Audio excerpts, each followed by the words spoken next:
Et bonjour Renaud Muselier. Bonjour. Merci beaucoup d'être avec nous, nous accueillir ici dans votre ville de cœur, Marseille, dans votre région Sud, Provence-Alpes-Côte d'Azur, dont vous êtes évidemment le président. Vous êtes également président de Région de France. On est ensemble pendant une heure pour cette interview en partenariat avec La Provence, Nice Matin et Var Matin. Et à mes côtés pour cette interview, Guilhem Ricavi. Bonjour Guilhem. Bonjour Ariane. Le directeur des rédactions de La Provence, et Denis Caro. Bonjour Denis. Bonjour Ariane. Le directeur des rédactions du groupe Nice Matin. Première question, Renaud Muselier. Benoît Payan était à votre place il y a quelques minutes. Comment ça se passe avec le nouveau maire de Marseille ? Plutôt bien. De toute façon, mon principe est assez simple. À partir du moment où il y a des élus qui sont légitimement élus par un système démocratique, ce sont les interlocuteurs. Et dans les cadres de nos compétences, nous devons chacun faire ce que nous avons fait dans nos compétences. Et en ce qui concerne les compétences attribuées à la région, qui sont le transport, les lycées, l'économie, l'aménagement du territoire, le plan de relance, je travaille avec la totalité des maires en harmonie et je n'ai aucun problème, M. Payan. Au contraire, comme vous l'avez souligné, ma ville de cœur, mais c'est ma ville de naissance, j'aime Marseille, comme tous les Marseillais qui aiment leur ville d'ailleurs. Donc il n'y a pas de spécificité parce qu'on est élu, on aime plus la ville que les autres. Mais la réalité, c'est que c'est une ville capitale, c'est la deuxième ville de France, c'est une ville qui a des difficultés, qui a des atouts. Et j'essaye de faire en sorte que les compétences de la région, en équité avec le reste du territoire régional, fassent en sorte que la ville de Marseille soit bien traitée et puisse être opérationnelle dans les différents domaines qui dépendent de la région. Alors on va évidemment commencer en parlant de la crise sanitaire, Renaud Muselier, avec Denis Caro. Renaud Muselier, dans la région, les Alpes-Maritimes ont été concernées depuis le 27 février par le reconfinement le week-end, donc bien avant le reste de la France. Or, l'ARS a annoncé hier un record d'hospitalisation en soins critiques dans la région. Ça veut dire que la situation sanitaire ne s'améliore pas. Ce qui touche les Alpes-Maritimes devrait servir de leçon au reste de la France en ce qui concerne les prévisions épidémiologiques. Depuis le début, vous l'avez souligné dans votre reportage, je suis assez critique vis-à-vis de la gestion de la crise sanitaire.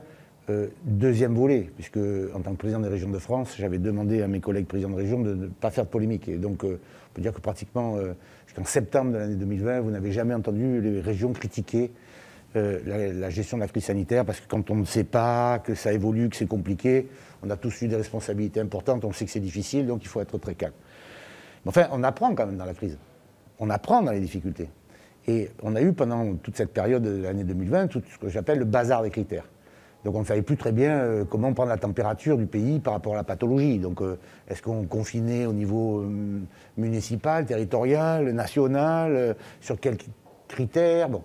Ce dont on est sûr maintenant, c'est qu'il y a 3 critères qui doivent être fondamentaux, plus un niveau de mesure. Dans les 3 critères, vous avez le taux d'incidence.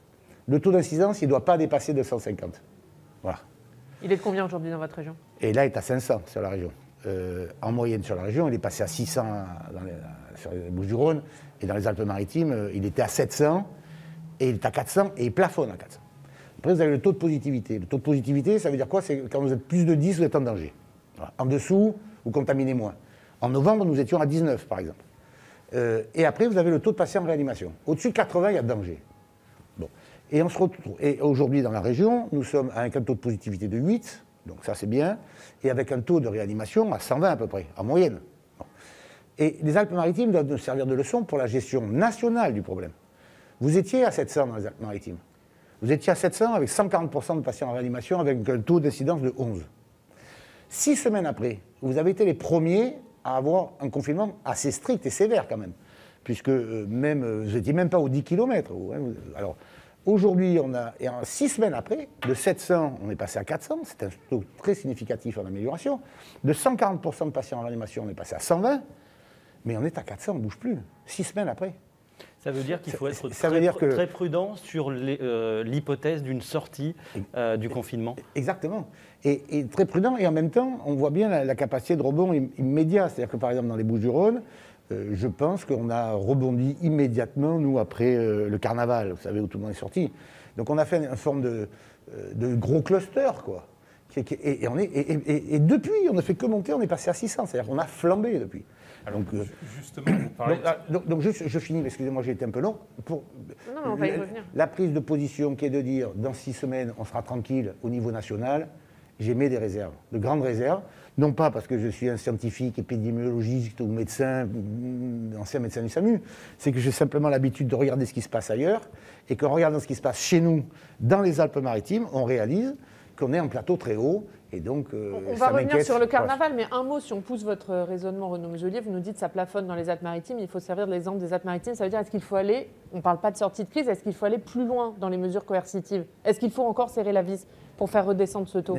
Il faut surtout être cohérent dans les mesures qui sont prises, on ne peut pas changer sans arrêt, en permanence, changer des modalités, de définition de liberté de circulation ou non.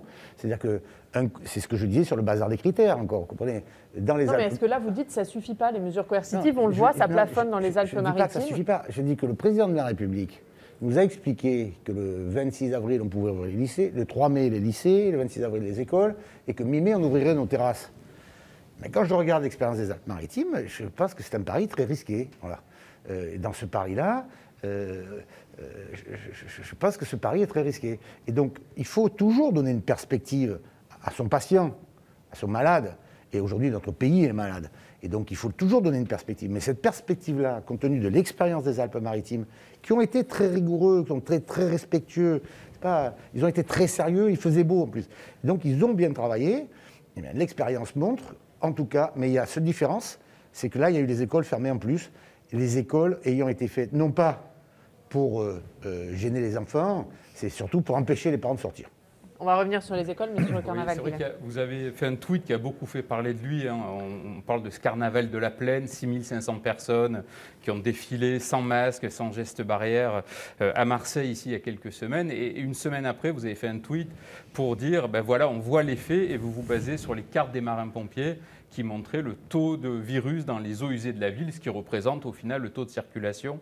Vous avez vraiment constaté, vous, une hausse liée à ce carnaval? Nous, on a installé depuis le mois de novembre, sur la base de l'expérience des marins-pompiers, une cartographie régionale. Donc j'ai tous les territoires métropolitains et territoriaux, et je paye ça, hein, c'est la région qui paye. On a les Hautes-Alpes, la Haute-Provence, le Vaucluse, plus particulièrement Avignon, et on a les 3 métropoles.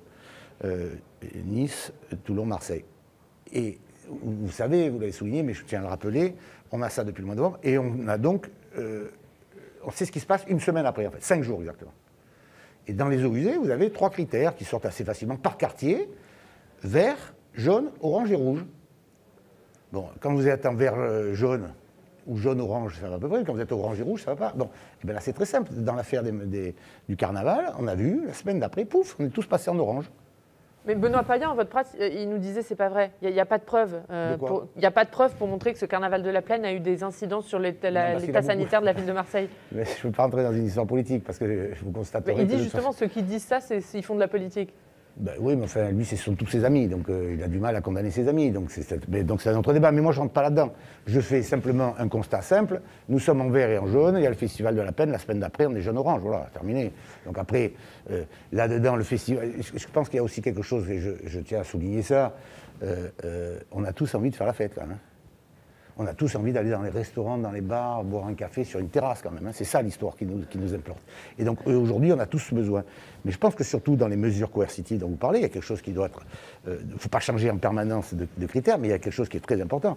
Il faut que les organisateurs, ou ceux qui font en collectif, soient sévèrement punis.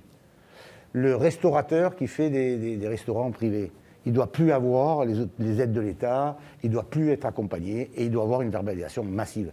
Et il en va de même pour les gros groupes. Mais il ne faut pas verbaliser ou en permanence, pauvre mec qui n'a pas le masque ou qui est dans sa voiture. Et qui, voilà, il faut arriver à doser ça. Ça veut dire que sur les restaurateurs, vous savez qu'il y a des restaurants clandestins dans votre région? Mais bien sûr, il y en a des restaurants clandestins dans ma région, il y en a dans toutes les régions de France. Ce n'est pas spécifique à ici, et ce n'est pas en extérieur, ils tirent le rideau, ils les font dedans.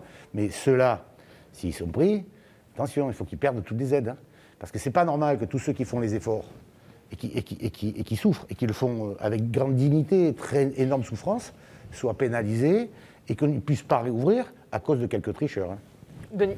Dans la réflexion sur la crise, dans les choix concernant les mesures sanitaires, est-ce que les élus locaux sont écoutés et entendus? Sur le plan... Moi, j'ai toujours l'habitude de... Enfin, de toute façon, c'est assez simple. Depuis le début, on a une crise sanitaire qui entraîne une crise économique et qui entraîne une crise sociale. Tout va bien. Dans cette crise sanitaire, depuis le début, nous n'avons aucune écoute, aucun contact, aucun travail, aucun rapprochement avec le ministère de la Santé, voilà, depuis le début. La méthode continue depuis le début. Pour autant, nous essayons en permanence de faire des propositions, comme nous l'avons fait sur les vaccins, comme nous l'avons fait sur les vaccinodromes, comme nous l'avons fait sur les tests, comme nous l'avons fait sur se servir des élus pour les vaccinodromes. Chaque fois, c'est non, mais finalement, ça devient oui 3, 4, 5 mois après, en fonction des dossiers. Mais qu'est-ce qui est en cause? C'est l'approche du gouvernement ou c'est les personnalités, et particulièrement Olivier Véran? Non, je ne fais pas une histoire personnelle avec M. Véran. M. Véran, je l'ai déjà dit, donc après c'est désagréable, mais c'est le porte-parole de son ministère. Je pense qu'on est dans un système qui est très centralisé, et je pense que c'est d'autant plus compliqué pour le gouvernement que M. le directeur de la Santé, M. Salomon, avec le conseil scientifique, à la veille de tous les conseils de défense, font un petit papier au président de la République, au Premier ministre, aux membres du Conseil de défense, en leur disant, écoutez, si vous ne faites pas ça, vous allez entraîner la mort de centaines de milliers de personnes, à terme et dans le temps. Et donc moi, je vous l'ai écrit, et donc comme ça, je serai dégagé de toute suite pénale. Voilà.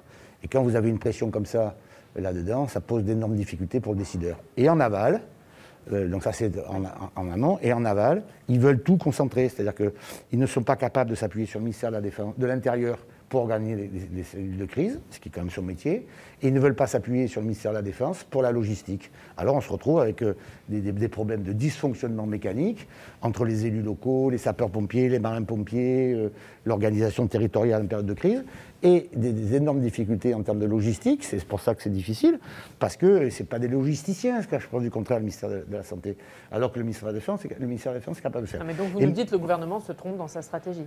Non, je répondais à... Non, je dis pas ça. Non, ça, je dis pas ça. Je dis que le gouvernement est sous pression de gens qui les menacent d'aller au pénal. Et parallèlement à ça, il centralise le ministère de la Santé, centralise un certain nombre d'actions de façon à ne pas partager. Il y a un problème de transversalité administrative. Et donc, je répondais à la question par rapport aux élus locaux, parce que c'est la question par rapport aux élus locaux. Nous, ça s'est toujours très mal passé quand même. Monsieur Véran est venu ici à Marseille pour nous expliquer qu'on nous fermait pour des raisons incroyables, parce qu'on n'avait absolument rien à voir avec les autres critères sanitaires français, donc on n'était pas différents d'autres ou non. Il nous a expliqué qu'il avait fait en toute concertation, alors qu'il nous a dit 10 minutes avant que je vous ferme. Pour moi, ce n'est pas vraiment une concertation. Parallèlement à ça, dans l'histoire des Alpes-Maritimes, on a pu voir 2 cas très différents.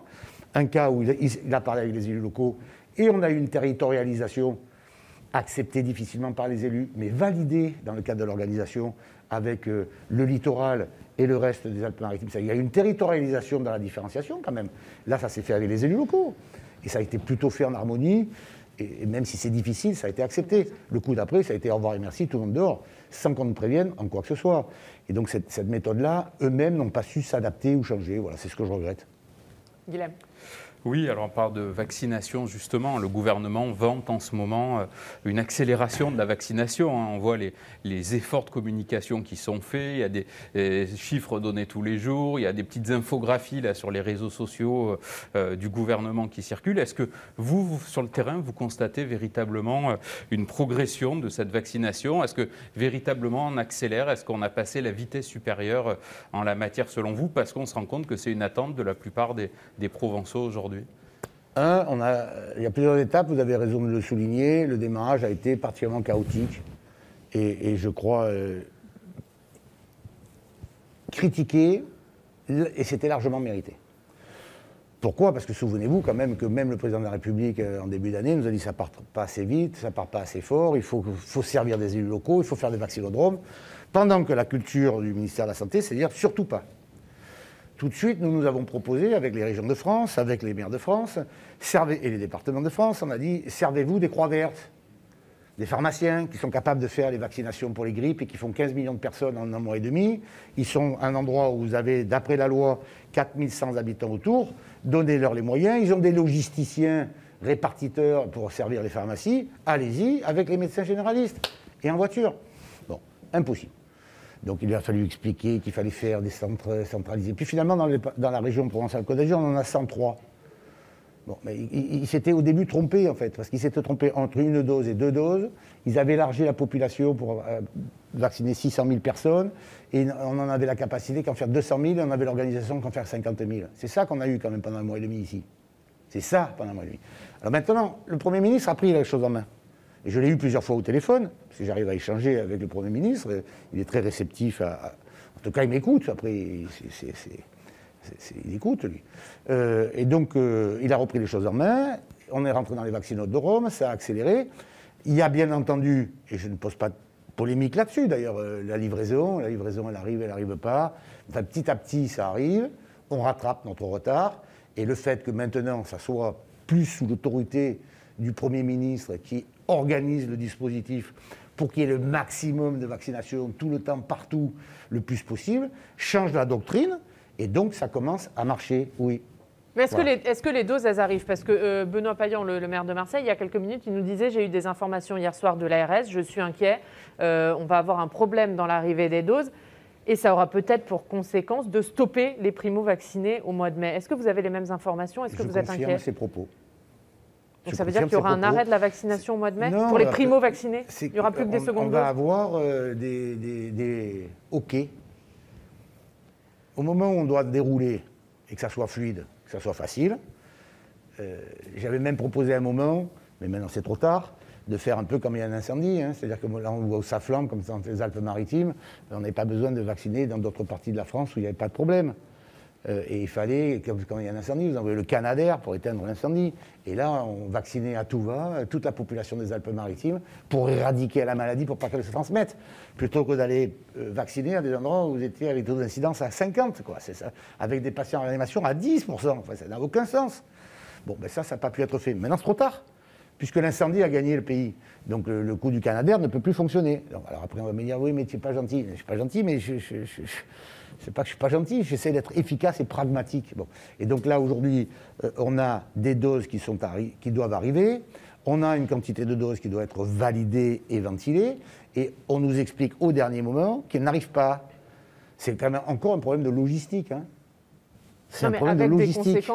Mais avec des conséquences dramatiques. Ça veut dire qu'il y aura un arrêt de la campagne de vaccination? C'est pas un arrêt, c'est un robinet, c'est comme un robinet. Le robinet, vous dites que vous l'ouvrez, puis il n'y a pas d'eau. Puis d'un coup, il y a une eau qui arrive beaucoup, et puis alors vous refermez, mais ce n'est pas le bon moment. Et donc vous avez un vrai problème de robinetterie, donc de logistique, de la distribution de la vaccination, alors que, mais vous savez, c'est toujours la même histoire. Ils avaient fait leurs calculs sur la base d'un truc qui était assez simple, c'est-à-dire 30% des Français vont être vaccinés. Donc comment fait-on pour aller vacciner ceux qui ne veulent pas? Ouais, ben écoute, commence à vacciner tes 30% déjà, tu verras que ça viendra. Ben aujourd'hui, ils sont à 70%, ils n'ont pas anticipé. C'est ça que je reproche un peu. Mais c'est que du bon sens, traitement. Mais ça veut dire que les objectifs de vaccination ne pourront pas être tenus? Si, je pense que quand même oui, parce que avec toujours un peu de retard chaotique, mais ça s'organise. Regardez, il y a les vaccinodromes, maintenant on commence à le faire, ils sont d'accord pour le faire dans les entreprises, ils sont d'accord pour le faire pour les pharmacies. Il n'y a pas de dose. Ils sont d'accord. Oui, mais... Avant, il n'y avait ni dose, ni moyens, ni personnel, ni équipe, ni stratégie. Donc, quand même, petit à petit, on y arrive. Denis. Alors, quand les doses sont là, on voit l'efficacité des vaccinodromes. Aujourd'hui, il y a 5000 personnes qui doivent être vaccinées dans un seul centre à Nice. En revanche, est-ce que cette concentration, ces vaccinodromes, ne nuisent pas quelque part aux vaccinations dans l'arrière-pays et dans les zones rurales? Comment ça s'organise? Vous avez bien raison, c'est la raison pour laquelle j'ai mis en place un système qui s'appelle les vaccinobus. Donc j'ai pris des bus de la région, mes bus Zoo là, qui circulent dans toute la région. J'en ai fait un par département. Et chaque jour, ils sont dans des villages de moins de 2500 habitants. Donc tous les jours, ils ont un circuit avec le maire. On a, avec l'ARS, mis en place un circuit qui nous permet, au-delà des vaccinodromes qui sont ventilés dans les Alpes-Maritimes, beaucoup sur le littoral, parce que c'est les endroits où il y a les grands nombres de populations aussi. Donc, grand nombre de populations, avec des maires très déterminés, très performants et compétents. Christian, David Lisnard ou le maire d'Antibes, chacun, ou les Tabarot, chacun a son centre, ils sont très actifs, très proactifs. Bon, après, il y a l'arrière-pays. Dans l'arrière-pays, on a mis en place des vaccinobus et on a un village tous les jours. Village de moins de 2500 habitants, de façon à ce que... C'est toujours pareil, mais c'est que du bon sens. Là où il y a beaucoup de gens, vous faites un vaccinodrome. Là, vous avez des zones intermédiaires, vous mettez sur les pharmacies parce qu'elles couvrent. Et là, vous n'avez pas de pharmacie et souvent, des fois, des déserts médicaux. Vous faites venir les vaccins par le vaccinobus. Et donc, au moins, vous allez vous amener le vaccin au plus près de la population. Une question à Renaud Muselier, docteur en médecine. On a vu toute cette polémique autour du vaccin AstraZeneca et le risque potentiel. Est-ce que vous sentez, vous, une vraie défiance, justement, concernant ce vaccin en particulier? Est-ce que vous la comprenez? Et est-ce qu'au final, d'ailleurs, ce n'est pas un échec dans cette politique de vaccination? Est-ce que ça ne va pas retarder, là encore, le déploiement, parce qu'il y aura des inquiétudes sur les effets secondaires des vaccins? Il y a incontestablement un bug sur AstraZeneca. Une forme de buzz en disant si vous prenez AstraZeneca, vous allez tomber malade. C'est faux. C'est faux. Bon. Mais une fois que c'est parti, il faut arriver à l'endiguer. Il faut arriver à l'endiguer sur le plan scientifique pour dire c'est faux. Mais là, vous êtes déjà en retard de sortir les rames, en quelque sorte. Bon. Et vous croyez qu'on peut encore en sortir et on peut encore arrêter oui, cette... Arrêtez d'essayer de vouloir convaincre ceux qui ne veulent pas. Piquez, vaccinez ceux qui veulent. Il y a des centaines de milliers de personnes qui veulent être vaccinées. Vous ne voulez pas être vacciné? Ben vous ne faites pas vacciner, c'est pas grave. Vous voulez être vacciné? Venez, on vous vaccine. Il y a des centaines de milliers de personnes qui veulent être vaccinées. On manque de vaccins. Arrêtons de faire une polémique inexistante. Bon, alors, il y a celui-là qui va dire, mais moi je veux que du Pfizer. Tu veux que du Pfizer? Vive la liberté. Il n'y en a pas. Il y a de l'AstraZeneca. Tu ne veux pas? C'est pas grave. Toi, tu veux être vacciné? On te vaccine. Voilà, c'est aussi simple que ça. Et vous verrez, ça fera comme au début. Au début, on nous expliquait, il n'y en a que 30% qui veulent se faire vacciner. Aujourd'hui, il y en a 70%. Arrêtez de me parler des 30% qui ne veulent pas.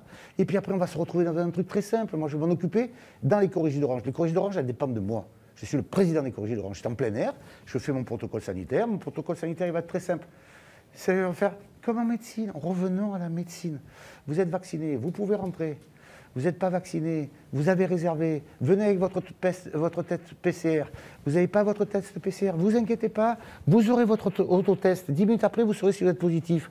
Vous êtes comme ça, vous rentrez. Vous voulez pas ça, vous rentrez pas. C'est le pragmatisme qui doit prévaloir, selon vous. On doit revenir à des... C'est le bon sens médical. On a oublié la médecine. On ne fait plus de médecine. On part du principe maintenant que de toute façon, malade ou pas malade, je vaccine tout le monde et hop, on va pouvoir s'en sortir. Oui, non mais c'est pas ça la médecine. La médecine, c'est vous renforcer votre immunologie. Donc vous prenez du zinc, de la vitamine C, de la vitamine D, vous vous renforcez, comme vous faites l'hiver quand il y a avant la grippe, tout simplement. Après, vous prenez les gestes barrières, indispensables. Vous faites attention, pas être plus de 6, vous lavez les mains avec l'alcool, sans arrêt. Vous avez un petit problème, pas l'oxymètre. Le petit doigt dans l'oxymètre. Vous avez un trou de 97, vous ne ventilez pas. Ça vous évitera d'aller en réanimation. Hein. Et puis quand même, vous soignez. Vous croyez que tous les médecins de France, aujourd'hui, ils attendent simplement de vous dire quand vous êtes positif, si vous êtes positif, vous savez ce qu'il faut faire, vous? Vous dites, je ne suis pas très bien, on va me dire de rester chez moi, de prendre l'aspirine. Non, non. Alors, je ne rentre pas dans l'histoire du professeur Raoult, on ne s'en sortira pas. Mais l'azithromycine, mais les anticoagulants, mais la corticothérapie, elle fonctionne, elle marche. Si vous prenez la médecine là, vous soignez vos patients avant de les envoyer en réanimation. Mais donc, il faut peut-être commencer par ça. Est-ce que vous avez entendu une seule fois, depuis 1 an et demi, quelqu'un qui vous parle de soins pour les médecins généralistes de ce pays? On nous a toujours dit, ne faites pas ci, ne faites pas ça. On n'est capable que d'interdire dans ce pays. Et moi, j'aimerais qu'on me rappelle simplement que nous, les médecins généralistes, ici, au bout, vous avez 160 médecins qui soignent des gens, qui disent, mais voilà, quels sont les soins que j'apporte immédiatement à mes patients quand ils sont positifs? Ben, c'est ça qu'il faut faire. Il faut reprendre la médecine par la base. Redonner de la place, pardon. Redonner de la place aux médecins généralistes, ça vous semble important, là, dans cette crise? Mais ils sont en première ligne. Ouais. Ils sont démunis en première ligne. Et en plus, on les contraint. En première ligne, mais en même temps, peu au final valorisé, mis en avant. Non, jamais ça. Jamais, mes pauvres confrères. Dernière question avant de parler de la crise. Mais quand même, qu'on nous donne un petit protocole sanitaire, un petit protocole médical. Regardez, le ministère de la Santé nous a toujours dit ce qu'il ne faut pas faire. Toujours. Il ne nous a pas dit, regardez ce protocole-là, en fonction des pathologies, c'est notre métier, on a fait 10 ans d'études, on n'a pas gagné nos diplômes sur Internet. Hein. Donc en fonction de vos pathologies, on fait en sorte qu'on adapte nos soins avec un protocole de soins et de prévention. Dernière question avant de parler de la crise économique sur la crise sanitaire. Question au président de Région de France. La crise sanitaire, est-ce que pour vous, elle a montré que le renforcement de la décentralisation, c'était une utopie? Il y a une loi 4D qui doit arriver a priori mi-mai. Est-ce que vous craignez qu'elle ne soit pas à la hauteur? Les 4D, c'est d'ailleurs, il y a une 4e D qui est apparue, vous avez vu. Donc après, je crois que le 4e D, c'est différenciation ou distanciation. Décomplexification, moi je mettrais plutôt en déception. Voilà. Voilà, c'est assez décevant quand même. Ouais. Ça va être quoi, une loi pour rien pour vous? Je m'entends bien avec Mme Gouraud, on a beaucoup travaillé ensemble là-dessus, en amont. On était très, très, très partisans de faire une vraie décentralisation. Il y avait une vraie ambition derrière. Et ça finit avec un peu d'eau tiède, quoi, vraiment. Donc ça clarifie 2-3 trucs. Voilà. Qu'est-ce qu'il faut comme transfert de compétences pour les régions pour vous? Vous parlez de la crise sanitaire, l'exemple des ARS, c'est ça. Voilà, par exemple, les ARS, c'est pour être pilotés par les régions. Voilà. Il faut uniquement changer le pilotage ou il faut revoir totalement le fonctionnement des ARS? Les ARS, elles sont aux ordres de l'État. Dans la région Provence-Alpes-Côte d'Azur, M. Demester, qui est notre ARS, c'est un homme remarquable. Moi, je m'entends très bien avec lui. On travaille la main dans la main quand il avait 0 masque, quand même. On lui en a mis 13 millions sur la table. Nous, la région Provence-Alpes-Côte d'Azur. Nous, les régions de France, 130 millions de masques. Alors, il y a des endroits où mes collègues présidents de région, ils n'arrivaient pas à s'entendre avec leur ARS. Parce qu'ils sont, eux, sous les ordres de leur ministère. Comme le mien, d'ailleurs. Il répond aux ordres de son ministère. C'est le serviteur de l'État. Mais je suis venu en aide. Je lui ai dit, mais dites-moi où vous les donnez. Et vous n'en avez pas, moi, je fournis derrière. Mes 13 millions de masques, je suis allé chercher en Chine, quand même. J'ai signé sur mes responsabilités personnelles les commandes, quand même. Là, je n'avais pas l'État pour m'aider, rien, parce qu'il fallait faire les marchés. Mais heureusement, j'ai eu la possibilité de ne pas faire les marchés et de ne pas me faire piquer mes masques sur le tarmac. Et j'ai fourni 13 millions de masques dans la région, et mon ARS en était dépourvu. Heureusement que je m'entendais bien avec lui, pour pouvoir faire en sorte que les REA étaient fournis, les policiers étaient... Et on a organisé, gentiment, au service de l'État, d'ailleurs, au service de nos populations, une organisation sanitaire incroyable. Et donc, pourquoi on ne peut pas avoir ça toute l'année, sachant que c'est le central, c'est le national qui décide, voilà. Et c'est nous qui appliquons, mais on est plus efficace, plus rapide, plus souple, on sent mieux nos terrains. On va parler de la crise économique avec Guilhem.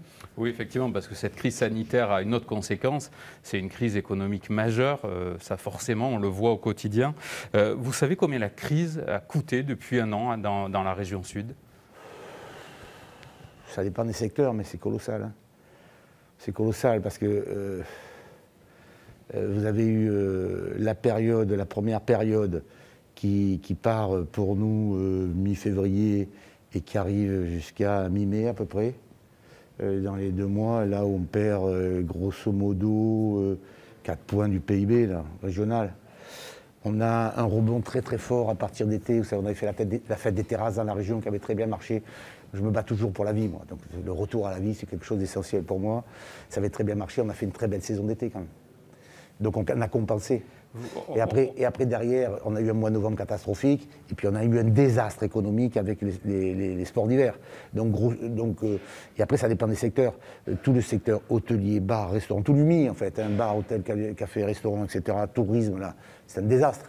On mesure le nombre d'entreprises déjà fermées, les défaillances d'entreprises. Là-dedans des pertes de secteurs. Il y a des secteurs où ils ont perdu 95% de leur chiffre dans l'année quand même. Mais sur l'ensemble de la région, on peut dire qu'on s'est appauvri de 40% à peu près. Voilà. Donc nous, on est venus à la rescousse avec l'État. Et je tiens à remercier. Je travaillais beaucoup avec monsieur le maire tout le long.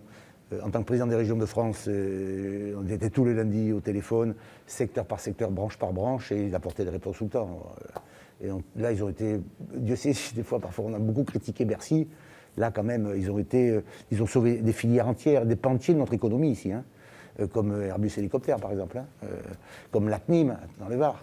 S'il n'y a pas le plan de relance, s'il n'y a pas la démarche du ministère pour sauver des fleurons industriels, puis après, sauver des branches entières de l'hôtellerie, des branches entières de la restauration, la branche entière des cafetiers, chez nous. Alors après, le tourisme, la culture est à plat. Mais on va en parler justement avec Denis. Alors justement, vous évoquez le tourisme qui est une activité majeure dans la région, qui est extrêmement touchée par la crise. On l'a vu et vous l'évoquez aussi, il y a eu énormément de monde l'été dernier, la saison a été bonne. Comment vous préparez l'été qui arrive? Quel est l'enjeu? Alors, il y a toujours plusieurs volets dans cette histoire. Moi, j'essaie toujours de mettre les choses en perspective. On a un mois d'avril catastrophique. Puisqu'on se retrouve aujourd'hui et je fais une action très spécifique pour 3 catégories, ce que j'appelle les chèques nounous pour les mamans ou les papas qui ont des enfants qui sont en télétravail, et donc il y a un chèque nounou de 200 € qui se met en place pour le mois d'avril pour aider à l'accompagnement. Parallèlement à ça, on débloque des moyens financiers à hauteur de 500 € pour les commerces fermés, de façon à ce qu'ils puissent payer leur loyer, c'est un chèque complémentaire. Et puis il y a ceux qu'on oublie toujours, hein, excusez-moi, mais ça finira par poser un problème, ceux qu'on applaudissait tout le temps au match aller, Là, aujourd'hui, plus personne ne les applaudit. Ils sont toujours à 140% avec des difficultés. Et donc, on va faire un chèque vacances pour tous les personnels de réanimation de 400 € à consommer localement, quand même. Ça permet de réamorcer après derrière. Ça, c'est ça. On peut partir du principe que si en mai, on réouvre, il y a un autre volet. C'est à ce moment-là, on est la terre des festivals ici. Et mon idée, et j'étais des réunions avec les différents syndicats du monde de la culture, et acheter avec le Prodis les spectacles vivants, pour faire en sorte qu'au moins, en respectant les gestes barrières, tout ce qui est plein air, on ouvre. Au moins ça. Voilà. Et on ouvre avec un protocole sanitaire qu'ils ont mis en place, qui a été validé au niveau national comme au niveau local, que l'on peut conforter, nous, ici, assez facilement en plus, dans lequel je vais mettre des moyens pour essayer de réouvrir ça. Parallèlement ça veut dire que à les ça, festivals en plein air auront lieu, ça c'est sûr. en tout cas, moi, j'ouvrirai les corrigés d'Orange. J'ai déjà 10 000 réservations. Voilà. Et je mets en place un protocole sanitaire qui fait en sorte qu'on va avoir du mal à m'expliquer que ça ne marche pas, mon truc. Voilà. C'est dans le cadre du respect strict. On ne va pas tricher. Et bon, mais moi, je suis public, semi-public. Et les privés, il a d'autres difficultés pour organiser ça. C'est ce que me disait le Prodis. Après, j'ai tout le volet des bars et des terrasses. Les bars et les terrasses, il faut qu'ils réouvrent. Là. Et donc, on a fait... Je ne sais pas, ici, à Marseille, avec les restaurateurs et l'IHU, on a fait 4 demandes de tests de réouverture, d'expérimentation à l'intérieur et à l'extérieur. C'est toujours refusé, même pas on peut essayer. Même pas on peut essayer. Vous deviez organiser des spectacles, des concerts. Le Dôme, on avait demandé, comme à Barcelone, de faire le Dôme, etc. 3 fois, ça nous a été repoussé. 3 fois. Et c'est plus d'actualité. Si, on nous explique que ça sera pour le 19 mai. Bon, autant vous dire que c'est les calendriers grecs. Donc on va s'adapter. Et puis après, j'essaie d'organiser, faire en sorte, puisqu'on m'explique que de toute façon, ça sera ouvert à ce moment-là, je vais réouvrir mes terrasses, faire la fête des terrasses le 1er juillet. Pour qu'on retourne à la vie, la fête des terrasses et qu'on respire, voilà, et qu'on va apprendre à vivre avec, comme n'importe quelle maladie, on apprend à vivre avec, on fait attention. Un mot sur le ski avec vous. Oui, Renaud Muselier. Alors vous avez quelques attaches dans la vallée de Dubaï, je crois, du côté du Soz. C'est un secteur touristique qui a été fortement frappé. Les stations n'ont pas pu ouvrir, les stations des Alpes du Sud cette année. C'est un secteur qui est très impacté. Est-ce qu'on a fait assez pour aider ce secteur-là qui englobe plusieurs choses? Il y a bien sûr tous les professionnels de la neige, mais il y a également tous les commerces inhérents, j'allais dire, à ce secteur-là. Est-ce qu'on a fait assez et est-ce qu'il va falloir réinventer ce modèle de la station de ski? Est-ce qu'il ne va pas y avoir une souffrance réelle pour la saison prochaine si elles peuvent rouvrir? Alors, je vais essayer d'être très rapide.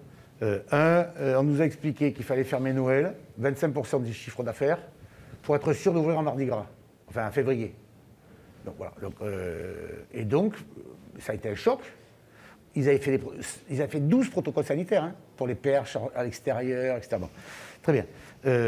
Comme il y avait quand même une tempête forte de la totalité des professionnels, et dans lequel il y avait aussi les présidents de région d'ailleurs, les moyens financiers ont été énormes. Énormes. De l'État.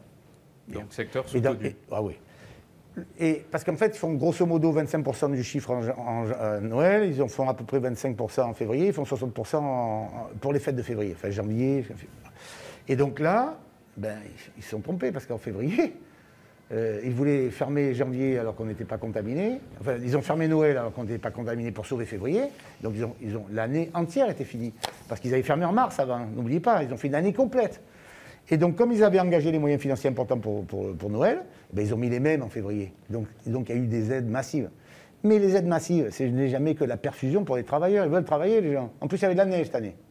Donc, c'est un désastre. Et puis c'est incompréhensible. C'est incompréhensible, la décision, sur le plan sanitaire. Et donc, il y a un sentiment d'injustice. Là-dessus, pour la suite, nous, on a mis, la région, on a fait un plan avec la totalité des professionnels de santé. La dernière fois, on avait mis 50 millions pour les montagnes, 50 millions pour les vallées, et donc 100 millions, en fait, pour les espaces valléens. Et là, on a mis 200 millions pour la rentrée, là. De façon à ce qu'on réinvente l'organisation des stations. L'avantage, quand même, le seul avantage, si je puis dire, c'est que tous ceux qui sont contre la neige, ils ont réalisé que sans la neige, on ne peut pas vivre dans la montagne. Et que les stations de ski, ça fait vivre les montagnes. Et que les stations de ski, ça lutte contre la désertification. Donc au moins, le seul avantage dans ce désastre, ça a rappelé qu'on a besoin de skier et que la neige était quand même un or blanc. Autre sujet, on parle du froid. Il y a eu un gros coup de gel ces derniers jours dans de nombreuses régions. Le gouvernement qui a décrété hier le régime de calamité agricole. Quelles conséquences ça a eu dans la région sud? C'est un peu différent. Le Vaucluse est très touché puisqu'on est à 20% de casse. Ça descend un peu après sur Arles, c'est 10%. Sur le haut des Bouches-du-Rhône, on est à 5-10%. Le Var, moins touché. J'ai débloqué hier 500 000 euros immédiatement. Je travaille avec les syndicats agricoles, enfin les coopérations et les chambres d'agriculture. Et dans les Alpes, on a une inquiétude sur les vergers. Voilà. Donc les vignes sont bien abîmées. Les vergers, et puis en plus dans tout le Vaucluse, on a les fraises, tout ça à ce moment-là. Donc là, il y a de la casse, il y a beaucoup de casse dans le Vaucluse. Et dans les Alpes, il y a le haut des Bouches-du-Rhône, il y a le problème des arbres, et l'arboriculture oui, grosse inquiétude. On va parler du ferroviaire, Denis. La région Sud a été la première à lancer l'ouverture à la concurrence. L'appel d'offres est terminé. Quel est le calendrier et quels sont les objectifs dans le fond? Est-ce que c'est d'abord l'amélioration du service? Est-ce que c'est réaliser des économies? Vous savez que je suis un grand professionnel de l'Europe maintenant, moi, parce que j'étais parlementaire européen à la commission de transport du Parlement européen. J'étais classé dans les 3 meilleurs députés européens. D'ailleurs, dans la crise sanitaire, là, je viens de gagner le prix des 6 meilleures régions d'Europe dans le cadre de la gestion de la crise de l'année 2020, et la seule française. Donc j'ai eu un satisfecit européen, que je n'ai pas toujours au niveau local, donc au moins ça fait toujours plaisir à dire de l'extérieur. L'Europe, elle fonctionne au niveau du train avec les ouvertures à la concurrence. Ça permet d'avoir de meilleurs services. Or nous avions ici dans la région Provence-Alpes-Côte d'Azur, quand nous sommes arrivés avec Christian, la plus mauvaise région de France. Voilà. Il y avait 20% de trains qui étaient en permanence en retard, donc à 80% à l'heure. Plus mauvaise région de France. Vous avez 10% de trains annulés complètement, jamais de remboursement. Donc on a attaqué la SNCF, on a fait toutes sortes de choses, on s'est mis dans les règles européennes, un peu avant tout le monde, et on est aujourd'hui à 91% de régularité, et on a gagné 170 millions d'euros dans cette histoire, par rapport à la SNCF. Et donc quand on allait un peu plus loin dans la démarche, c'est-à-dire pas une gare fermée, pas une ligne fermée, ça on s'y est tenu, diminution des coûts, amélioration de la qualité du service. On a acheté des rames, on a sécurisé, on a mis la garde régionale des trains, ça a un coût, sauf que, et on a diminué l'abonnement qui est l'abonnement Zoo, le pass Zoo pour les jeunes, avec 90 € toute l'année, ils vont où ils veulent, quand ils veulent, et donc on se retrouve aujourd'hui avec une amélioration du service. En amélioration du service, la SNCF a pu s'améliorer. Donc elle est dans la compétition. Donc elle n'est pas sortie du jeu. Mais elle n'a jamais été sortie du jeu, parce qu'elle ne veut pas sortir. Elle a raison d'ailleurs. Parce que si les autres rentrent, elle va se retrouver en compétition partout. Parce que mes collègues présidents de région, ils regardent comment ça se passe chez moi. Et je suis une terre expérimentale en quelque sorte. Mais j'ai gagné en régularité, j'ai gagné en qualité, j'ai gagné en compétitivité et j'ai gagné en moyens financiers. Très bien. Pour le client. Pour le patient, pour le voyageur. Pour le voyageur. Et pour sortir les voitures aussi, puisque le train est électrique maintenant. Donc on se retrouve dans une situation où la SNCF s'est considérablement améliorée, et dans le cadre de la discussion, dans le cadre des dépôts qui ont été faits, on va encore améliorer l'offre, parce qu'ils sont en compétition. Alors justement, les trains, vous dites qu'ils sont électriques, mais pas seulement. Vous aviez évoqué l'idée qu'on développe ici de façon un peu expérimentale, en étant les pionniers des trains à hydrogène, la fameuse énergie du futur. Visiblement, il y a 4 régions qui ont fait ce choix-là, qui vont l'expérimenter. Nous, pas encore. C'est un choix, là aussi, de reporter cette expérimentation. Oui. Nous, on a ciblé l'hydrogène pour les entreprises. On a regardé pour les trains. Donc pour les entreprises, on a engagé notre plan hydrogène, etc. C'est l'alimentation des entreprises pour décharger en fuel, etc. Donc ça, c'est lancé, c'est organisé. Pour le véhicule roulant, ce n'est pas possible sur les cartes tout de suite, mais une flotte sera renouvelée plus tard. Donc ça, c'est pour les bus. Et on a des bus hybrides électriques et on aura des bus hydrogène 2023. Et sur les trains, on a une longue discussion là-dessus. C'est à quel endroit ils se ravitaillent, en fait. Ils s'avitaillent. Et en fait, et à quel moment c'est pentu ou non? Il y a un problème technique là-dessus. Et à quel moment on renouvelle notre flotte? Donc nous, notre priorité essentielle, c'était sur les Bouches-du-Rhône, c'était Aix-Marseille, puisqu'on n'a pas d'électrification, donc on met un train à batterie, et la Côte Bleue. Et donc là, on a deux axes. Train à batterie, là, dans un premier temps. Là, c'est batterie, c'est fait, c'est commandé, ça arrive. Batterie Côte Bleue sur ces 2 axes, et sur l'autre ligne qui va jusqu'à Toulon, batterie. Et après, l'hydrogène viendra sur Marseille-Briançon. Et sur les Alpes-Maritimes, qui sont encore une autre démarche, on est en train de travailler là sur l'énergie avec les compétiteurs de l'appel à projet. Alors justement, autre question de tour ferroviaire, pour me rapprocher de mon ami Denis à Nice, il y a cette ligne nouvelle toujours dans les tuyaux entre Marseille et Nice, hein, un petit peu plus d'1 heure, on en rêve tous, ça c'est un projet qui sera réalisable un jour, si je veux aller prendre l'apéro qu'on pourra à Nice. Ah oui, avec un petit prix. Avec une carte Zoom. Et vous pourrez discuter avec votre compagne en espérant qu'on n'ait plus les masques. On a là un dossier essentiel. On a traité ce dossier, on a réussi à l'avoir, et c'était Philippe Tabarot qui le traitait à la région en tant que vice-président des transports, et maintenant il est à la commission du transport au Sénat. Nous avons très tôt validé avec Mme Borne, quand elle était au ministère des Transports, cette ligne. Maintenant, on est le seul dossier en France comme ça, de ce niveau. Mais il y a une cohérence. On a les montagnes derrière et on a la mer dessous. Donc on ne peut pas mettre des autoroutes supplémentaires, on a des habitants qui sont là, il faut bien trouver un moyen de circulation qui soit adapté plutôt que ce que l'on a aujourd'hui. Et donc ça a un vrai sens écologique, environnemental et d'avenir. Et c'est comme ça qu'il faut le poser. Maintenant, c'est à 4 sous quand même l'histoire. Et donc là, on se retrouve j'étais hier avec le préfet de région où on travaillait sur le contrat d'avenir. Nous avons validé le fait que dans les clés de répartition, l'État ne sera qu'à 40%, les collectivités seront 45%, et l'Europe à 10%. Donc on va voir si on peut avoir une enveloppe supplémentaire de l'Europe. On va voir comment on se répartit ça entre collectivités pour financer ça. On va voir après, autre volet, il faut faire une société de projet, de façon à regrouper tout le monde et qu'on n'ait pas des défaillances au fil de l'eau. Société de projet qui nous permettra à ce moment-là d'organiser, de coordonner, mais c'est en cours de validation, l'arbitrage est en cours et ça avance. Autre gros sujet pour votre région, ce sont les suites de la tempête Alex qui a dévasté les 3 vallées des Alpes-Maritimes.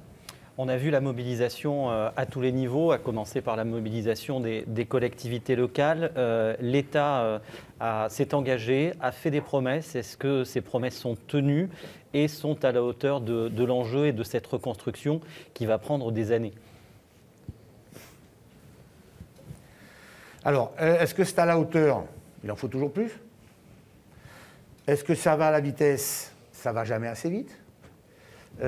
Et on a quand même des mauvaises surprises. Quand vous avez, on pense qu'on va pouvoir passer avec le rail et on voit que c'est les piliers du pont qui ne tiennent pas et que le train passait alors que le rail fonctionnait. Bon, est-ce qu'ils ont été à la hauteur ? C'est quand même la région qui a fourni l'hélico pour désengorger la vallée tout le temps quand même. Donc je n'ai pas vocation à être une compagnie d'hélicoptères pour désengorger les pauvres gens qui sont dans leur vallée. Donc, ce que je sais, c'est que le conseil départemental avec M. Ginesi, la métropole avec M. Estrosi, l'aide de tout le monde avec M. Ciotti, le maire de Menton, M. Guibal, ils ont été là. Nous, à la région, on est venu en soutien, en apport, on a mis 50 millions quand même, directement sur la table. On vient de remettre, on a discuté avec Challenge Ginesi hier, 5 millions. On a débloqué avec l'Europe. Je suis allé chercher avec Christian Estrosi des sous à l'Europe pour fédérer les différents pays européens dans l'aide d'urgence pour récupérer 65 millions de supplémentaires. Donc rien que la région et l'Europe, puisqu'on a mobilisé tout ça, on aura mis 170 millions dans l'histoire quand même. Alors vous allez me dire, est-ce que c'est suffisant pour ces pauvres-là ? Quand on a vu là-bas qui s'est retrouvé à un moment où ils n'avaient plus d'eau, plus d'électricité, même plus de câbles de connexion Internet, et puis maintenant ils reconstruisent. Alors je suis ça de très près au quotidien, mes élus de la vallée aussi me font remonter, le train arrive, les routes sont refaites, l'électricité est là, mais on a un sentiment de dévastation en plus quand on y va. Et donc c'est ce sentiment-là. Donc on fait le maximum le plus tôt possible. Est-ce que l'État est à la hauteur ? Le président de la République est resté longtemps. Moi, j'ai connu bien des présidents de la République qui est resté longtemps. Il était en contact avec les gens. Quand ils nous ont mis l'armée, toujours pareil en logistique, ça a beaucoup aidé quand même. Ça, on a fait gagner beaucoup de temps. Quand ils nous enlèvent l'armée après, on n'a plus que le préfet qui s'en occupe et c'est un peu plus court quand même. Voilà. On va parler des régionales maintenant. Renaud Muselier, auront-elles lieu en juin ? C'est la question, et c'est la question que pose Jean Castex en ce moment. Pour vous, ce report, il est inenvisageable ? Moi, je suis naturel, vous savez, prudent. Et puis, on voit bien que la crise sanitaire, il faut être prudent. Bon. Après, je fais de la politique. En tant que président des régions de France, j'ai mis cette prudence. Ils ont décidé de dire, on va voter. OK. En fait, il y a plusieurs volets. Il y a, est-ce que les candidats potentiels comme nous, départements et régions, veulent aller voter ? Ils disent oui. Bon. Deuxième truc, est-ce que la campagne peut être organisée ? Les partis disent oui. Bon, OK. Et après, les maires disent, est-ce que vous pouvez les organiser ? Et l'association des maires de France dit oui. Est-ce que ça s'est fait dans les autres pays européens ? Globalement, tout le monde a voté. sauf les Italiens qui ont décalé. Bon. Mais donc, clairement, si le président de la République... Après je reviens sur le conseil scientifique, excusez-moi, je vais encore désagréable, mais c'est terrible la décision, leur avis. D'abord, j'avais dit au gouvernement, ne mettez pas la clause de revoyure. Parce qu'à la clause de revoyure, vous allez vous retrouver dans un pataquès, un moment incroyable, donc ne mettez pas. Bon, ils ont mis la clause de revoyure. Dans la clause de revoyure, que fait le conseil scientifique? Nous ne sommes pas les décideurs, vous savez, nous. C'est pas nous. Bon, donc normalement, un scrutin doit être tenu. C'est pas nous qui décidons. Mais pour qu'il soit tenu, il faut tenir compte des trucs sanitaires. Et quand vous regardez la liste des contraintes pour tenir les bureaux de vote, et là, il y a 2 élections le même jour, ça rend la décision impossible, parce que ça me paraît très compliqué à organiser.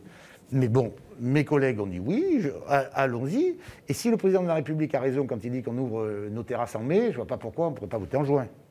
Donc ça veut dire qu'on vote, mais sur le plan sanitaire, c'est pas forcément la meilleure solution? C'est quoi votre position, clairement? À mon avis, il faut faire une revoyure de la revoyure. Donc il faut une nouvelle échéance quand? En mai, on va se dire quand même, est-ce que si la thèse des Alpes-Maritimes qui fait en sorte que 6 semaines après, on voit que ça n'a pas évolué ou on est en plateau très haut, ça veut dire qu'en mi-mai, on sera au bout de 7-8 semaines par rapport à la décision qui a été prise par le président, et ben on fera une revoyure à ce moment-là. Et à ce moment-là, on dira, bon, je pense qu'il y aura une revoyure de la revoyure.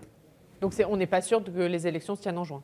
Je pense que le gouvernement va voter, je ne suis pas parlementaire, je pense que cette semaine, il y a le débat au Parlement, et je pense que le gouvernement demandera l'avis des parlementaires, et les parlementaires, côté Sénat comme côté Assemblée, diront on va voter. Mais vous, c'est votre position personnelle, la revoyure de la revoyure, ou c'est une position qui sera partagée par Région de France? C'est une position qui sera partagée par Territoires Unis et signée aussi avec le président du Sénat. Territoires Unis, on le rappelle, c'est le rassemblement des régions, des départements et des maires. Renaud Muselier, la Commission nationale d'investiture des Républicains s'est réunie mercredi. Elle vous a apporté le soutien du parti. Ça veut dire qu'on a en face de nous un candidat au régional?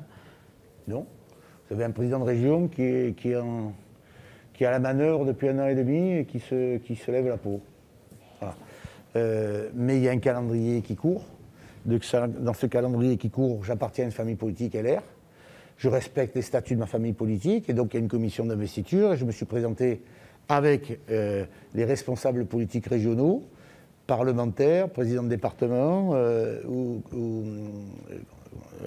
ou secrétaires départementaux pour dire que je n'étais pas candidat mais que je demandais le soutien de mon parti. Et à l'unanimité, j'ai eu le soutien de mon parti en n'étant pas candidat. Alors vous allez me dire, c'est bizarre, c'est un secret de polichinelle. Non, je suis un garçon raisonnable, voilà. J'aime ce que je fais, j'y consacre beaucoup de mon temps, je suis très inquiet de beaucoup de choses, je trouve qu'on ne parle jamais des jeunes, on ne parle jamais des étudiants, jamais des études, des étudiants, jamais, on leur propose jamais rien en termes de vaccination, rien. Donc j'ai passé un accord... Est-ce qu'il y a quelque chose qui pourrait faire que vous ne soyez pas candidat? La maladie déjà, et le sentiment d'avoir mal fait, ou peut-être le fait que avec tout ce que j'ai fait, si les gens ne me soutiennent pas, c'est désespérant, je peux faire autre chose. Donc je suis très libre, je ne veux pas du Front National bien entendu, mais je veux la réouverture, quoi. Je veux la réouverture de mes bars, de mes restaurants, de mes cafés. Je veux vivre, je me bats pour la vie. Voilà. Donc je suis respectueux de mes instances politiques, je suis un LR. Voilà. J'ai toujours été LR, je n'ai pas changé. Hein. Donc voilà. Mais je suis un garçon ouvert. Voilà, je suis ouvert. J'essaie de trouver les solutions et les meilleures. Les plus forts, les plus compétents, les plus performants, ceux qui ne me mettent pas des bâtons dans la roue toute la journée. Vous le savez, monsieur, à quel point moi j'étais gêné, handicapé, coincé par ma propre famille, dans mes propres rangs, pour essayer de m'épanouir au service de l'intérêt général. Maintenant, j'ai la capacité de le faire. C'est avec tout ce que j'ai fait. On ne me dit pas, ben écoute, après tout, c'est vrai, tu y as l'air. Oui, alors, c'est pas une tare. Mais finalement, je suis un médecin généraliste, ou je suis un médecin interniste, ou je suis un médecin du SAMU, ou j'ai peut-être bien fait, regardez, même les Européens le disent. Ben, si les gens me disent, ben, vas-y, on a besoin de toi, enfin, besoin de toi, on ne me le dira jamais. Mais bon, Vous parlez d'ouverture, Renaud Muselier, mais jusqu'à quel point, j'allais dire, vous avez envie de faire preuve d'ouverture? Je pense à Christophe Castaner, qui avait été candidat face à Christian Estrosi lors du précédent scrutin, et qui, du coup, lance des appels du pied pour dire, partons ensemble avec la liste de Renaud Muselier. Il vous tend la main, et plus que ça, comment vous voyez les choses? Est-ce qu'il n'y aura pas de rapprochement avant le premier tour? Est-ce que vous partirez ensemble? Je ne veux pas d'accord d'appareil, que les choses soient bien claires. Vous savez que j'ai de très bonnes relations avec Christophe Castaner depuis toujours, même quand il était candidat contre nous. J'étais artisan de son départ, enfin j'ai contribué. Quand il était ministre de l'Intérieur, j'avais fait la cagnotte au profit des policiers qui avaient été frappés. J'ai vu personne m'aider, hein. Là j'étais seul, on m'a pas dit que c'était bien ou c'était mal ce que je faisais. Oui, ce qui a été une réussite d'ailleurs cette cagnotte. 1,5 million quand même pour les pauvres policiers qui avaient été frappés, pompiers ou gendarmes. Je crois que c'était plutôt une cagnotte face à l'autre cagnotte, c'est pour ça que je l'avais faite, de 130 000 € pour défendre le frappeur quand même. Hein. Bon. Et d'ailleurs celui qui l'avait organisé est parti des sous. Bon, ça se donne la mentalité. Et j'avais plus de 50 000 personnes qui avaient... Donc moi, je suis pour l'autorité, je suis pour les gens intelligents qui sont capables de travailler ensemble. Il me tend la main, Christophe Castaner. Et je lui ai dit, avec un peu de malice, vous savez que j'aime bien faire un peu d'humour, on est en période de Covid, personne ne se serre la main, alors on fait un test PCR pour voir un peu. Et PCR, c'est le programme.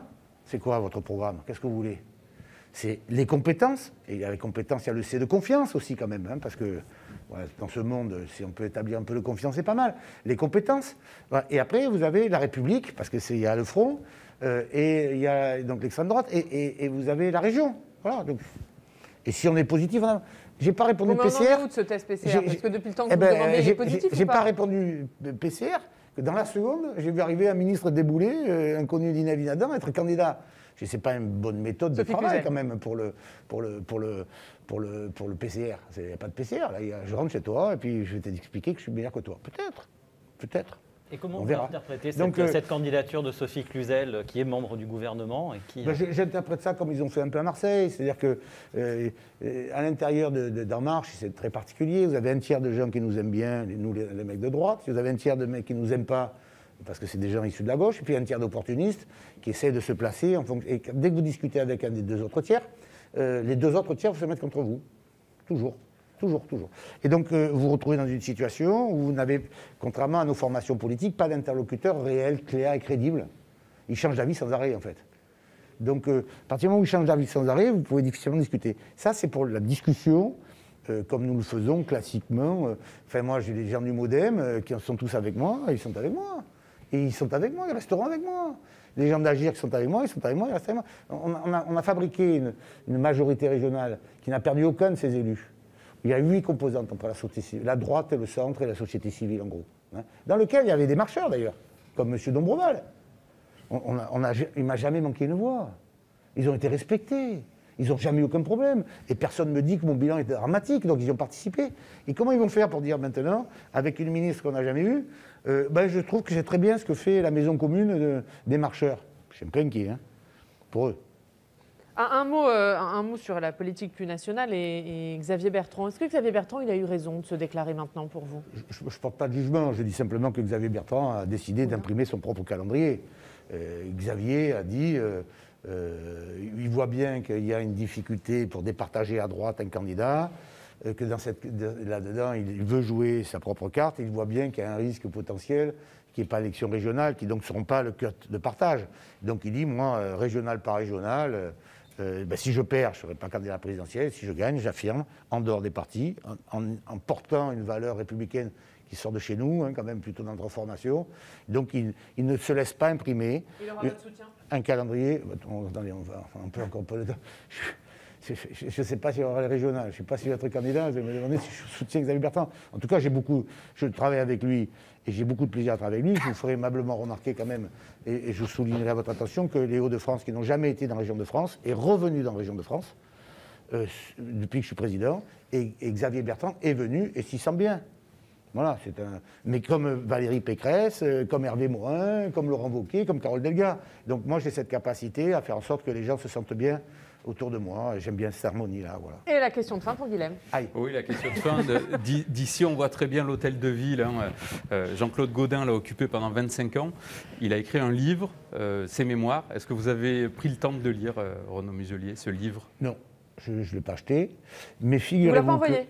Attendez, c'est assez drôle. Vous savez que j'ai essayé de normaliser mes relations avec Jean-Claude parce que sur le plan humain, nous avons passé beaucoup de choses ensemble, beaucoup de très bonnes, quelques-unes très mauvaises, avec une fin exécrable. Maintenant, il ne fait plus de politique. Moi, je continue à en faire. La vie est ainsi faite, on a 20 ans d'écart. Et donc, je lui ai souhaité une bonne année. Je l'ai vu en fin d'année. Et il m'a envoyé son livre qui est sur mon bureau. Avec un petit mot? Avec un petit mot. Qui est? Pour solde de tout compte, avec tous mes vœux de succès. Jean-Claude dans le texte. Et ce sera le mot de la fin. Avant de se quitter, Renaud Muselier, on va regarder les unes de la Provence. On commence par la Provence, Guilhem.